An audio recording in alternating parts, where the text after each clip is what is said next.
दोस्तों, क्या आप जानते हैं कि आपके पैरों के नीचे रेंगने वाली एक मामूली सी चींटी कभी स्वर्ग की राजा रह चुकी है? और वो भी एक या दो बार नहीं, बल्कि पूरे 72 बार।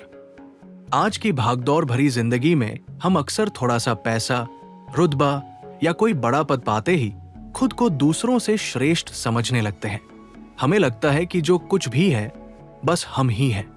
लेकिन कभी कभार इतिहास और हमारे पुराणों से ऐसी कहानियां निकलकर सामने आती हैं जो हमारे बड़े से बड़े भ्रम को पल भर में तोड़कर रख देती है। बात उस समय की है जब देवराज इंद्र ने महाशक्तिशाली असुर वृत्रासुर का वध किया था। इस महायुद्ध में मिली जीत के बाद तीनों लोकों में इंद्र की जय जयकार होने लगी। चारों तरफ से मिल रही तारीफों ने धीरे धीरे इंद्र के भीतर एक गहरे अहंकार को जन्म दे दिया। उन्हें लगने लगा कि उनके बिना इस सृष्टि का संचालन असंभव है।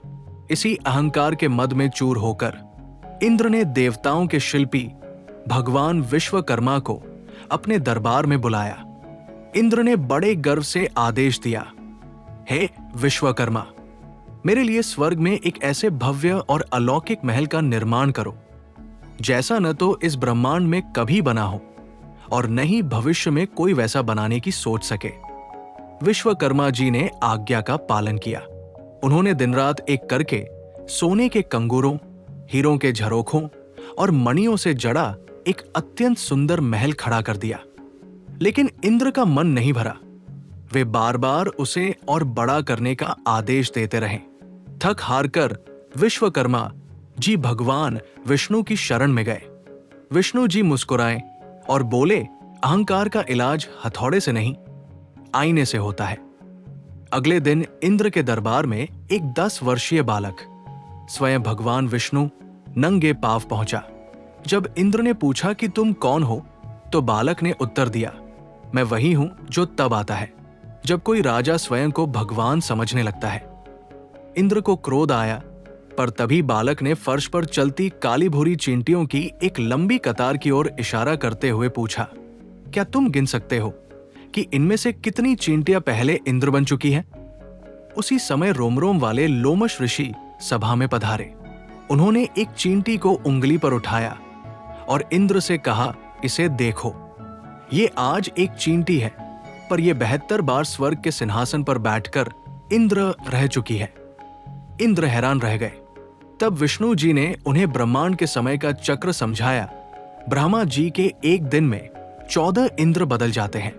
लोमश ऋषि ने अपनी छाती दिखाते हुए कहा, मेरा एक बाल एक इंद्र के कार्यकाल आयु पूरा होने पर झड़ता है।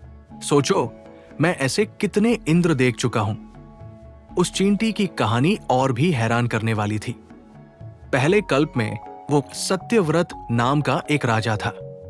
उसने तप किया और इंद्र का पद पाया, लेकिन सत्ता मिलते ही उसे अमर होने का भ्रम हो गया। उसने यज्ञ बंद करा दिए और ऋषियों का अपमान किया। पुण्य खत्म होते ही वो पद से गिरा। पहले हाथी, फिर शेर, कुत्ता और अंततः अपने घमंड के कारण चींटी बना। फिर कुछ बचे हुए पुण्यों के कारण वो वापस उठा और फिर इंद्र बना। गिरो, 84 लाख योनियों में भटको, फिर पुण्य से उठो, यही संसार का चक्र है। ये सुनकर इंद्र का घमंड टूट गया। चींटियों की वो कतार अब उन्हें अपना अतीत नजर आने लगी। उन्होंने तुरंत विश्वकर्मा जी को बुलाया और कहा, ये महल तोड़ दो, ये मेरा नहीं है, मैं यहां केवल एक किराएदार हूं। और किराएदार घर पर अपना नाम नहीं लिखवाते। बालक रूपी भगवान विष्णु ने अपना चतुर्भुज रूप दिखाते हुए इंद्र को अंतिम उपदेश दिया, जब तक तुम मैं इंद्र हूं कहोगे तब तक गिरोगे। जिस दिन तुम मैं दास हूं कहोगे उसी दिन उठोगे। सत्ता और पद अस्थाई है, मित्र कोई भी पद, चाहे वो कितना भी बड़ा क्यों न हो, हमेशा के लिए नहीं होता। अहंकार पतन का कारण है। इंसान अपने पुण्यों और मेहनत से ऊपर उठता है, लेकिन उसका अहंकार उसे वापस जमीन पर या उससे भी नीचे गिरा देता है। तो दोस्तों, पुराणों की ये दिव्य कथा हमें आज के समय में भी एक बहुत बड़ी सीख देती है। इस संसार में सत्ता, पैसा, रूप और पद सब कुछ अस्थाई है। आज जो कुर्सी या मुकाम आपके पास है, कल वो किसी और के पास था और आने वाले कल में किसी और के पास होगा।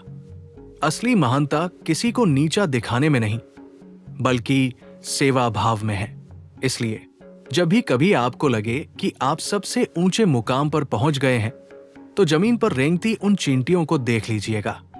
और हां, जब कभी आप खुद को बहुत छोटा और असहाय समझें, तब भी उन्हें ही देखिएगा, क्योंकि सही कर्म और सेवा भाव से एक चींटी भी आने वाले वक्त में इंद्र बनने की क्षमता रखती है।